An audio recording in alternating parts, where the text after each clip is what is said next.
Okay, అంటే మీరు travel అయ్యారు, మీ పార్టీలో ట్రావెల్ అయ్యారు కదా, లోపల అంతర్గతంగా పార్టీకి పిలుపునిచ్చినప్పుడు మీరు ఎన్ని కార్యక్రమాల్లో పాల్గొన్నారు?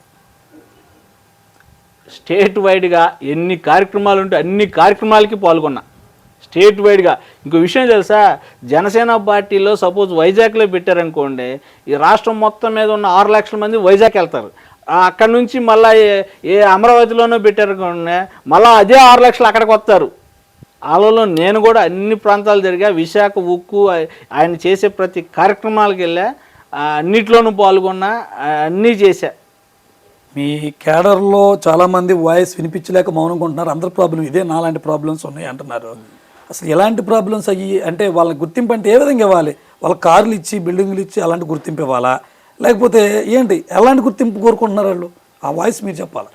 ఇప్పుడు జనసేన పార్టీలో ఎవరు ₹1 ఇవ్వాల్సిన అవసరం లేదండి. వాడు కారే పెట్టుకుంటాడు, వాడే ఆయిల్ పోసుకుంటాడు, వాడే వస్తాడు.